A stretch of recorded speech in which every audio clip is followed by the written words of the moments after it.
नमस्कार दोस्तों।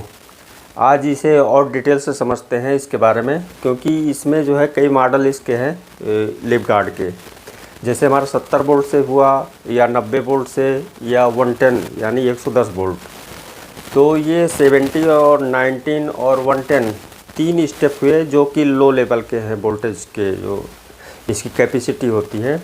यानी कोई भी ट्रांसफार्मर अगर है स्टेबलाइज़र का, तो उसका मिनिमम और मैक्सिमम वोल्टेज होता है। जैसे न्यूट्रल को छोड़ के वहाँ पे जैसे मान लीजिए हमारा 60 वोल्ट है या 17 वोल्ट या 19 वोल्ट, यानी 60 वोल्ट, 70 वोल्ट, 90 वोल्ट, 110 वोल्ट। जैसे जैसे वोल्टेज की ड्रॉपिंग मतलब अधिक होती जा रही है, वैसे वैसे स्टेबलाइज़र की डिज़ाइन भी जो है उसमें चेंजिंग आ रही है। अब इसमें हम और डिटेल से समझेंगे। पहले इसके कनेक्शन को समझते हैं कि जैसे देखिए किसी में बाईपास सिस्टम क्यों लगे होते हैं। यानी जैसे इसमें जी देखिए 2 एमसीबी लगे हुए हैं। हम इसके कनेक्शन को समझते हैं, फिर हम नेक्स्ट जो है इसकी वाइंडिंग, यानी जैसे ये 4 वायर के हैं तो हम 5 वायर के कनेक्शन को कैसे करेंगे इसी 4 रिले पे, यानी इस 4 रिले पे ही 5 वायर के कनेक्शन कैसे होंगे, और इसकी जो इनपुट और आउटपुट वोल्टेज में डिफरेंस क्या होगा उसको भी हम समझेंगे। क्योंकि स्टेबलाइज़र जो भी इसमें टेक्नोलॉजी जो भी स्मार्ट तरीके से इसमें कुछ परिवर्तन किए जा रहे हैं, उसे आपको समझ के कुछ चीज़ें जो है आप खुद भी इसे चेंज कर सकते हैं। यानी जब आप किसी चीज़ को जानेंगे समझेंगे तो उसे आप खुद भी उसके कनेक्शन को चेंज करके या अपने अनुसार डिज़ाइन कर सकते हैं, बना सकते हैं, उसे और भी स्मार्ट तरीके से डिज़ाइन कर सकते हैं। तो इसमें देखिए सबसे पहले समझे हम एमसीबी बाईपास और एमसीबी मेंस, यानी बी गार्ड जो या माइक्रोटेक या हमारा लिप गार्ड। तो ये सब क्यों इस्तेमाल करते हैं, हमारा जो डबल एमसीबी है उसका रीज़न हम यहाँ पर समझेंगे। देखिए सबसे पहले देखें इसका काम कैसे होता है। जैसे इसमें 2 टर्मिनल लगे हुए हैं, यानी ये जो टर्मिनल स्ट्रिप्स है, ये इसमें देखिए 3 पोल बने हुए हैं, जिसमें से बीच वाला ग्राउंड है जो कि बॉडी से कनेक्ट रहता है, जो हमारा अर्थ जहाँ होता है पॉइंट उसमें जुड़ता है, और बाकी 2 हैं, एक न्यूट्रल है एक लाइन है, एक न्यूट्रल एक लाइन, एक आउटपुट है एक इनपुट है। अब इसमें जो आउटपुट और इनपुट का है, ये वायर यहाँ से जुड़ेंगे, यानी जो जो हमारा इनपुट कनेक्शन दिया जाएगा तो मेंस हमारा इनपुट लाइन यहाँ से न्यूट्रल और लाइन इन होगी, और आउटपुट यहीं से इसे निकाल लिया जाएगा बाहर। ऐसे उसमें स्टेप बने होते हैं स्टेबलाइज़र में, आप बैक साइड में उसके देखेंगे तो।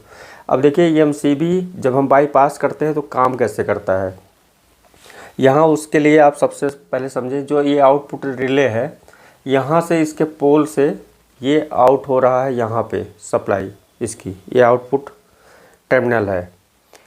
अब इसे मान लीजिए हमको मेंस ना देके बाईपास करना है, यानी स्टेबलाइज़र को यूज ही नहीं करना है, क्योंकि ये 2 कंडीशन में ये बाईपास बनाया गया है कि अगर इसमें कोई प्रॉब्लम हो तो भी आप मेंस को जो है बाईपास कर सकते हैं, और अगर आप स्टेबलाइज़र को नहीं यूज करना चाहते तो भी आप बाईपास सिस्टम से स्टेबलाइज़र को रिजेक्ट कर सकते हैं, बाईपास इसको यूज कर सकते हैं। ये स्टेबलाइज़र आपका कोई वर्क नहीं करेगा, यानी आपको कनेक्शन काटने की कोई ज़रूरत नहीं। एक एमसीबी ऑन कर दें और एक एमसीबी ऑफ़ कर दें, इस कंडीशन में आपका बाईपास स्टार्ट हो जाएगा।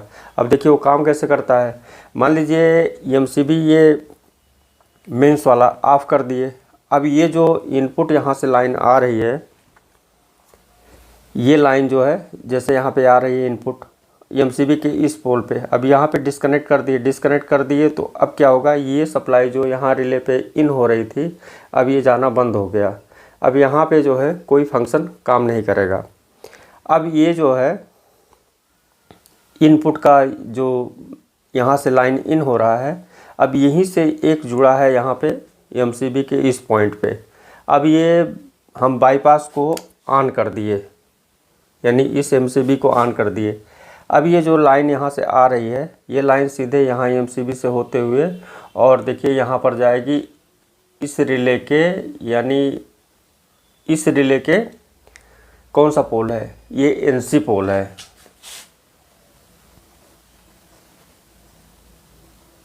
ये एनसी है और ये एनओ है, और बीच में ये पोल है। अब ये क्लियर हो गया। अब यहाँ पर देखें, ये एनसी वाले पोल पे जाएगा, ये मेंस ऐसे घूमते हुए यहाँ पे। फिर ये जैसा कि मालूम है कि कोई भी रिले ऑफ कंडीशन में वो पोल एनसी से जुड़ा होता है, यानी नॉर्मल कनेक्टिंग होता है। जैसे ये नॉर्मल ओपन है, यानी इस कंडीशन में जब यहाँ पे कोई भी सप्लाई इसे नहीं दी जाएगी रिले में, तो ये काम नहीं करेगा। तो ये अपनी नॉर्मल कंडीशन में रहेगा। नॉर्मल कंडीशन में ये पोल इससे जुड़ के ऐसे ये आउटपुट पे आपकी सप्लाई दे देगा। तो यानी ये हुआ कि जो भी मेंस हमारा इन हो रहा है वो सीधे यहाँ से होते हुए और इस रिले के द्वारा यहाँ पे जो है आपका आउटपुट के रूप में ये मिलने लगेगा। अगर ये रिले स्पार्क है या किसी कंडीशन में ये प्रॉब्लम है, इससे चिपक गया है, तो इस समय जो है ये आपका काम नहीं करेगा। यही कंडीशन हो सकता है, अदरवाइज़ ये जो है आपका बाईपास सिस्टम इसी तरीके से वर्क करेगा। अब फिर अगर इसे जो है स्टेबलाइज़र मोड में लेना है तो आप इसे ओपन कर दें और इसे डायरेक्ट कर दें, यानी इसे ऑन कर दें। अब ये इस समय जो है ये सप्लाई यहीं पे आकर रुक जाएगा एमसीबी पे, जो बाईपास वाली है। और ये यहाँ से आने वाली सप्लाई, यानी जो हमारी इनपुट हो रही है, ये एमसीबी से होते हुए इस रिले के इस पोल पे पहुँचेगा और इसके द्वारा इस ट्रांसफार्मर के इंटरनल वाइंडिंग में जाएगा, जिससे न्यूट्रल और लाइन मिलने से इसमें जो वोल्टेज जनरेट होंगे वो आपका जो सर्किट है उसमें फीडबैक के द्वारा, जो एलटी बाइंडिंग के द्वारा जो है सप्लाई मिलेगी बोर्ड में, और उसके द्वारा रिले सारा ऑपरेट होना यानी ड्राइव करना स्टार्ट कर देगा। तो इस तरीके से इसका सिस्टम काम करता है। और ये सिस्टम आप किसी भी नॉर्मल असेंबलिंग, जो भी आप स्टेबलाइज़र डिज़ाइन कर रहे हैं, उसमें ये सिस्टम आप लगा सकते हैं। इससे बेनिफिट ये है कि आपको जब वोल्टेज की ड्रॉपिंग अधिक होती है तब आप स्टेबलाइज़र यूज कर सकते हैं, और जब वोल्टेज की ड्रॉपिंग ख़त्म हो जाती है, नॉर्मल कंडीशन में हो जाता है, तो आप उस कंडीशन में इसे डायरेक्ट कर सकते हैं। यानी आप जब भी चाहें जब आप इस्तेमाल कर सकते हैं स्टेबलाइज़र, और जब नहीं चाहें जब इसे आप बाईपास करके मतलब चालू कर सकते हैं। तो ये आपका दो कंडीशन हुआ कि स्टेबलाइज़र ख़राब कंडीशन में यानी फॉल्ट हो जाए तो उस इमरजेंसी में बाईपास ले सकते हैं, और अगर आपको आपके घर में आने वाली सप्लाई ग्रिड से वो नॉर्मल है, वोल्टेज नॉर्मल है, तो आप इसे जो है बाईपास सिस्टम से इसके जो सप्लाई आने वाली पोल से उसे घर में ले सकते हैं, और उस समय जो है ये आपका स्टेबलाइज़र कोई भी वर्क नहीं करेगा। इसमें क्या होता है, जो हमारी यूनिट की बात आती है उसे हम स्टेबलाइज़र का भी और थोड़ा सा इसे आगे बढ़ने दीजिए, फिर हम दिखाते हैं कि क्या फ़र्क पड़ता है कि डायरेक्ट और बाई स्टेबलाइज़र से यूनिट पे क्या हमारा डिफरेंस पड़ता है, यानी लोड पे क्या अंतर होता है। तो आज की वीडियो में बस इतना ही, मिलते हैं नेक्स्ट वीडियो में। थैंक यू दोस्तों, और देखते रहिए। इसमें जो 5 वायर है उसके बारे में भी बताएंगे, थोड़ा थोड़ा बताएंगे, जिससे आपका ये क्लियर हो जाए। तो थैंक यू दोस्तों, और देखते रहिए।